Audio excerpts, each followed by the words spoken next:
Konami is back with the other half of track and field. Hypersports is the partner of Hyper Olympic, and I get the impression that Konami went, "Oh, they thought Hyper Olympic was easy, huh?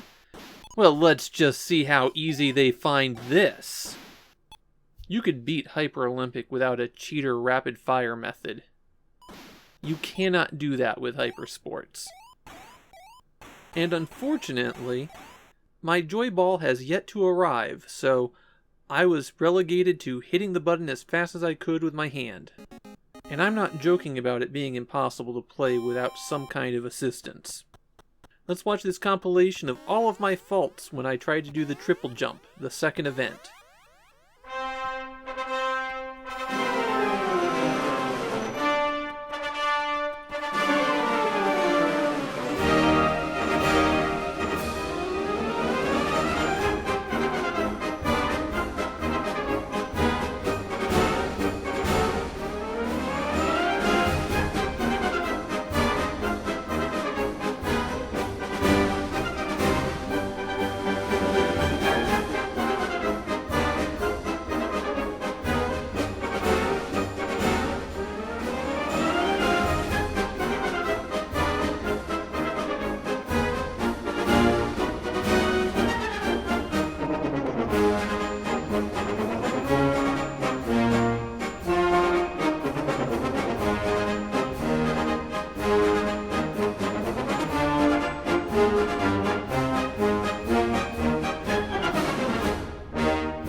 So the triple jump is the second stage, and I could not beat it.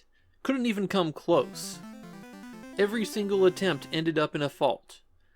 I mean, even the commercial for Hypersports only shows off the first stage, probably because they can't beat the second. What I wound up having to do to show off the other two events was open up an emulator and set it to auto-fire. I might have been able to break out the NES and a NES Advantage joystick, but I feel like the version of these events in track and field are much easier. So let's talk about these events. First up, Skeet Shooting. The two squares are your targeting reticles, and pressing the run button shoots the one on the right, pressing the jump button shoots the one on the left. You automatically target, no aiming.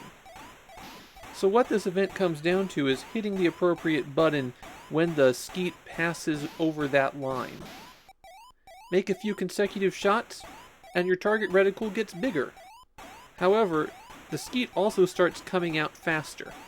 Keep making those shots and eventually a blue skeet will shoot out. And if you keep going, a red one. If you make all the shots, you have the opportunity to shoot down a UFO. If you miss too many shots in a row, however, then you're stuck reloading. So basically, this game's kind of built backward. It becomes easier if you do well initially, and becomes impossible if you don't. I think it would work better in reverse. Starting out with the large reticle, and then shrinking as you do better, but also giving you more points at the same time.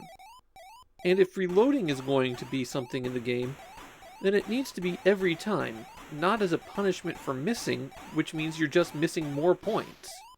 If you go into a reloading state twice, then you've probably failed that round. Next event, the dreaded triple jump. Mash the run button as hard as you can, and when you reach the line, hit the jump button and hold it to get an angle. When you come down, hit jump again, and then you hit jump one final time when you come down then. I'm told the ideal angles are 30 degrees, 30 degrees, and 45 degrees. But I just couldn't make this event work. You need more speed than is reasonably possible for a person hitting the button with their fingers, and that angle is super precise. So let's say you've cheated not only the game but yourself and gotten through to the next event, then it's time for Archery. First you hit a button to determine how much wind you have, and then the archery target starts sliding down the screen. You press and hold the button to determine the angle of release, and the points you get is determined by how close you are to the center of the target. If all your shots get into the yellow circle, then you can shoot this apple for some extra points. The last of the 4 games is the high jump. Run as fast as you can up to the bar, and hit the button to jump, this time starting at the highest angle and coming down. I found that an angle of about 65 degrees works best for this. It is kind of tricky though, the graphics don't really seem to match up very well. Qualify in all of the events, and you get to do it again, but a little bit harder. Naturally, the second loop of Game A is the same difficulty you start at with Game B. I wasn't a big fan of these events, even in the NES track and field, and playing them in Hyper Sports was just even worse. I didn't remember this game being this rough to play. This isn't the end of Konami's sports games either. There's a similar game that they released in 1988 for the Famicom in time for the Seoul Summer Olympics. I hope that one turns out better than this.